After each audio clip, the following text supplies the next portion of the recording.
I arise today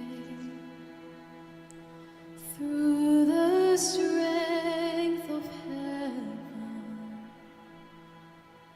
light of sun, radiance of moon, splendor of fire, speed of lightning, swiftness of wind, depth of the sea, stability of earth, firmness of rock.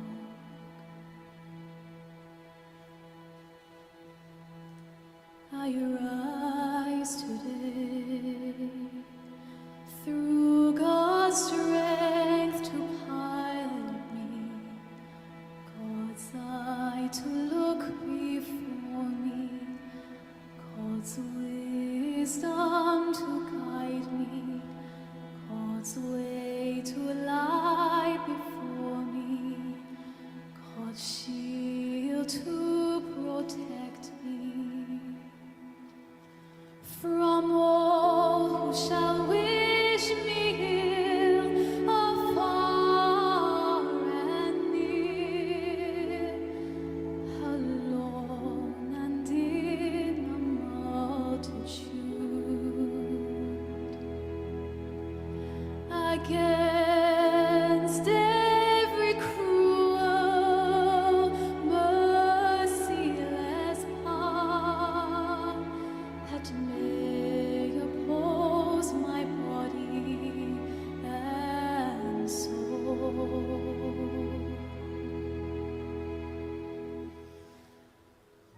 Christ with me, Christ before me, Christ behind me, Christ in me, Christ beneath me, Christ above me, Christ on my right, Christ on my left, Christ when I lie down, Christ when I sit down, Christ when I rise, Christ to shield me, Christ in the heart of everyone who thinks of me, Christ in the mouth of everyone who speaks of me.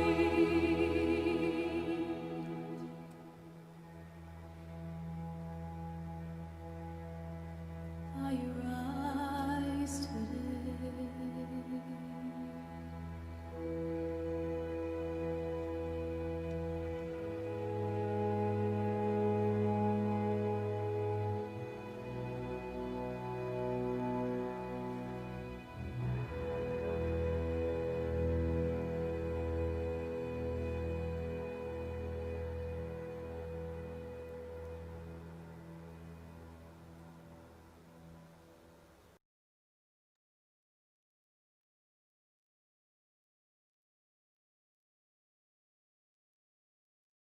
Welcome to our first parish online Vespers service.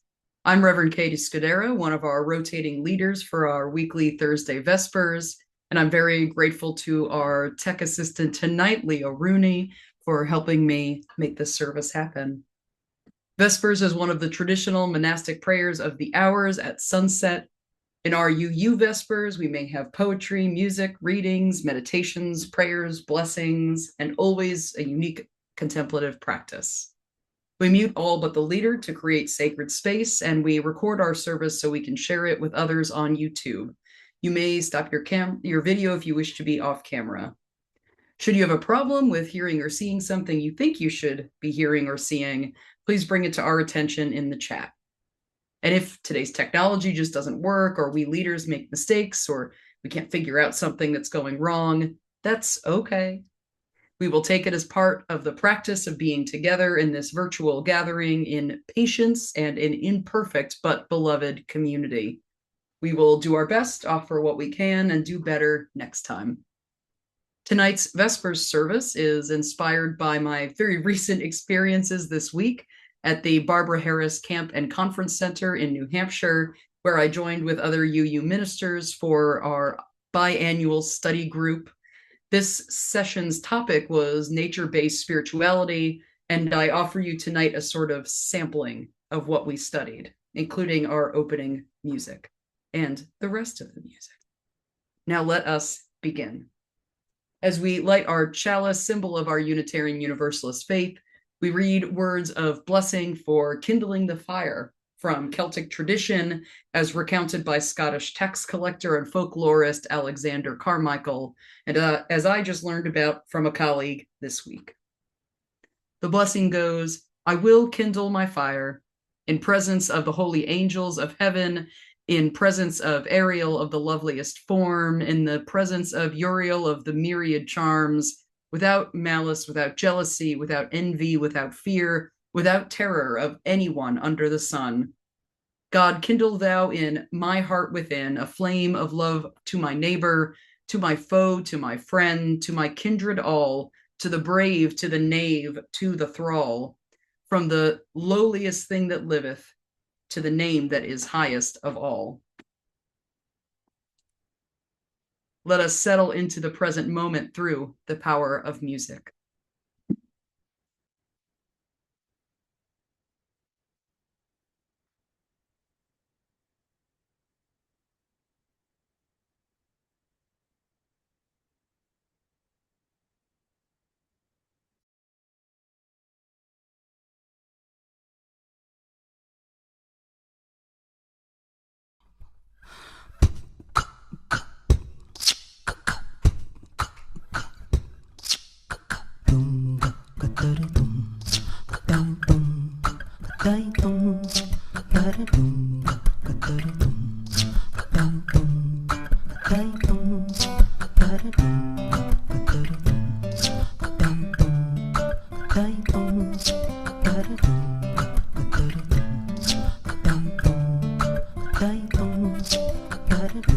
Low below me I feel no motion, standing on these mountains and plains, far away from the rolling ocean, and still my dry land heart can say, I've been sailing all my life now, and never harbor nor port have I known. The wide universe is the ocean I travel, and the earth is my blue boat home.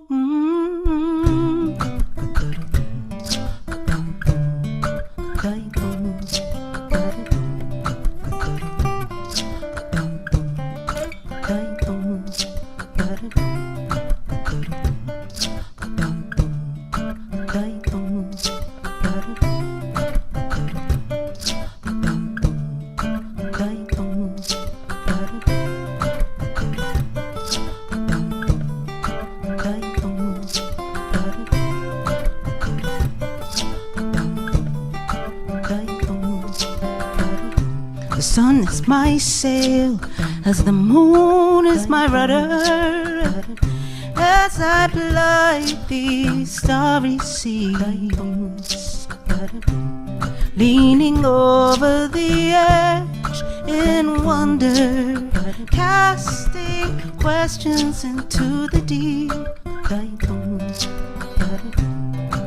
sailing here with my ship's companions, all we kindred pilgrim souls are just making our way by the light of the heavens in our beautiful blue boat home.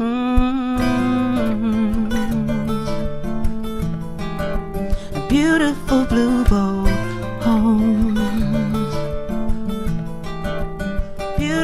blue boat. Beautiful blue boat home. Beautiful blue boat home.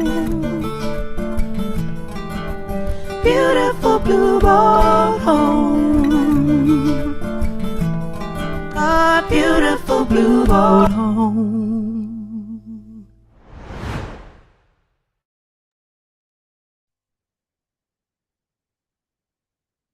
Now let us light candles to represent the joys and sorrows present in the quiet among us today.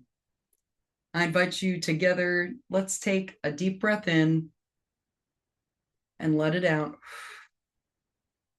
A deep breath in and let it out. Let us release the tensions in each of our own bodies, wherever tension may reside in yours. I invite you to bring into your hearts any sorrows or joys that you're carrying with you this week as we hold this space for our community and for the world. We first light a candle for the joys that lift our hearts and spirits by reconnecting us with ourselves and with the blessed interdependent web of all existence.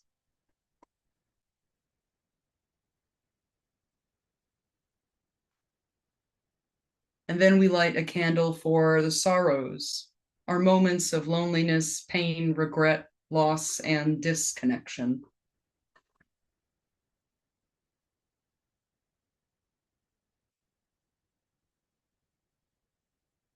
And we light a candle for the world, where we pray all harm, fear, and grief will be transformed to healing, trust, and peace for all living beings on the earth.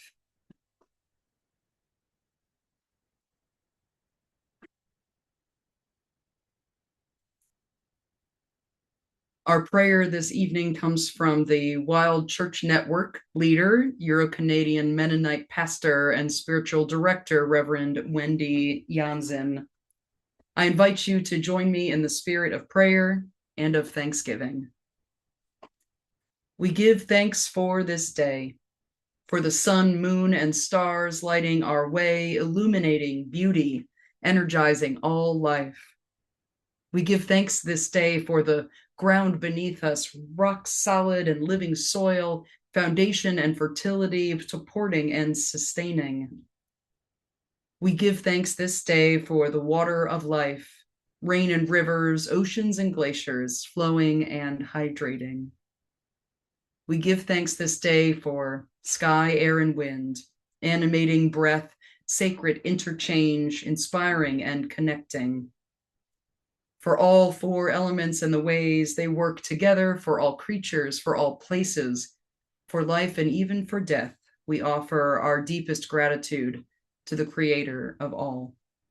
Amen.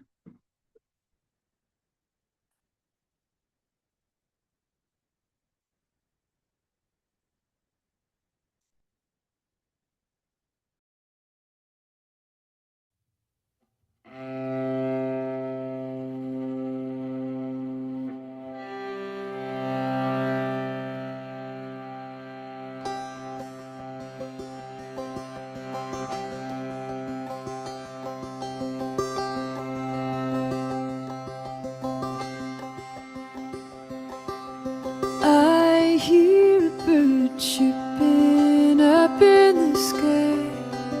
I like to be free like that, spread my wings so high. I see a river flowing, water running by.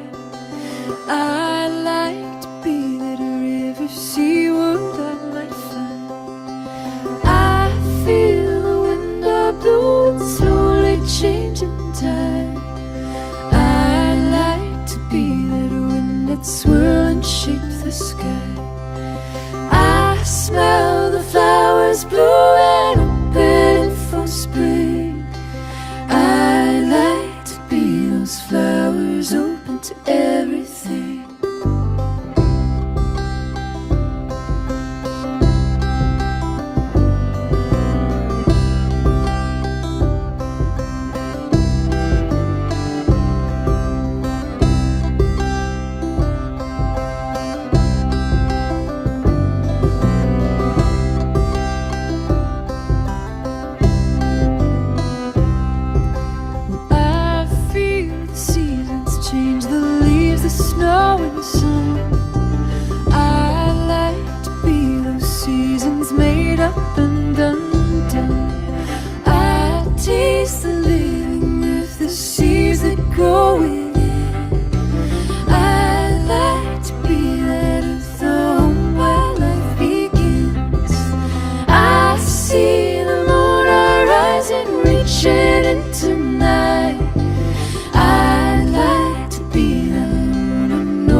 Our reading this evening comes from Mexican-American former U.S. Poet Laureate Ada Limon. She wrote, "A short while ago, I was walking on a trail near where I live in Kentucky, and before I set off for my hike, I studied the map to determine if I wanted to go to the falls or the rocky outcropping that is the river overlook. My brain that day was full of bad news. The climate crisis was presenting itself in furious and disastrous ways all over the globe. The human element was behaving no less ruthlessly. My anxiety was rising, and I could feel my heart beating loudly against the walls of my chest. How do we live? That was the question that kept returning to my mind. How do we live? As I stared at the trail map, I saw the friendly little red arrow that pointed to where I was on the map. Its caption, "You are here." It seemed to serve not only as a locator, but as a reminder that I was living right now, breathing in the woods, that there was life around me, that the natural world was right here, and I was part of it. I was nature too. That day, I walked the waterfalls where water runs clear and cold through the soft hills. I was totally alone, and each time my brain wanted to reach towards something awful, I was reminded that I was here. I repeated, "You are here, you are here, and you are too." We are here together in this moment, crucial and urgent, yes, but also full of wonder and awe at every turn. Here ends our reading. Through our preparatory reading and conversation about nature-based spirituality, my ministerial colleagues and I this week found inspirational eco-theology and earth-centered practices. One of those practices was Ian Adams's Terra Divina, based on the ancient Christian scriptural reading practice Lectio Divina. On my last morning in New Hampshire, I took a video of the beautiful forest and the sounds of birdsong and squirrels chittering, with a little bit of a funny ending if you were watching it that far. We'll play this video soon as a shared place for Terra Divina. I hope that by practicing together today, you might find yourself practicing it in your own local environment, one of the next times you are outdoors. Like in the scriptural-based practice, the first step of Terra Divina is Lectio, reading the text of the landscape. We will read a language of clouds and birds and trees and sunlight. As the video plays, we'll each create space for something to catch our attention, noticing the places where our attention lingers. Whatever you experience that draws your attention, it may be a gift to you, although you don't know why.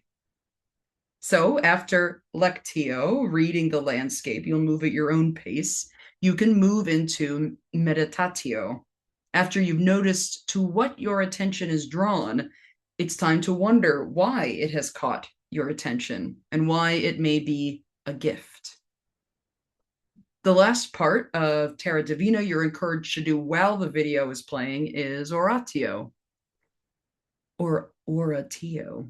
Should have looked that up. Offering a prayer or identifying a yearning. Let whatever part of nature that has caught your attention and is offering you the gift of its presence, let that carry a prayer for you, absorb a fear, relieve you of an emotional burden. After the video has ended, we'll take a moment together for the final stage of Terra Divina, Contemplatio, contemplation or presence. So while the video of the New Hampshire woods is playing, allow your breathing and spirit to become relaxed, regular, and attentive, so you can practice these first 3 steps of Terra Divina. First, Lectio, let your attention be caught. This may be a gift. Second, Meditatio, ask yourself, what has caught my attention, and why might this be a gift? And third, Oratio, offer whatever has caught your attention to carry your prayers or your yearnings. Let us begin.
See, the final part of Terra Divina is contemplatio, contemplation or presence. Here, you let go of whatever has caught your attention and enjoy the sense of being alive, of being held, of being at one with everything. Some experience this as being held in a benevolent universe or held in the arms of God. Let us let go of whatever has caught our attention. May we enjoy the possibility of sacred presence in every part of the earth. As we close our time of Terra Divina, hear this poem, Lost, from Euro-American poet and educator David Wagner. Stay still. The trees ahead and the bushes beside you are not lost. Wherever you are is called here, and you must treat it as a powerful stranger, must ask permission to know it and be known. The forest breathes. Listen, it answers. I have made this place around you. If you leave it, you may come back again, saying, here. No two trees are the same to raven. No two branches are the same to wren. If what a tree or a bush does is lost on you, you are surely lost. Stay still. The forest knows where you are. You must let it find you.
Thank you all for participating tonight. As we end our gathering, I invite you to take your hands off your keyboard, maybe put your hands on your heart, and remember with appreciation your fellow first parishioners who have practiced with you. Our closing words are the traditional Beauty Way teaching of the Navajo Diné people, adapted for our communal worship. In beauty we go. In beauty before us we go, with beauty behind us we go, with beauty above us we go, with beauty around us we go. It has become beauty again. It has become beauty again. It has become beauty again. It has become beauty again. Please type your good nights and goodbyes into the chat and stay for our closing song if you like. We'll wave and log off in silence when it's finished. Have a peaceful, peaceful night.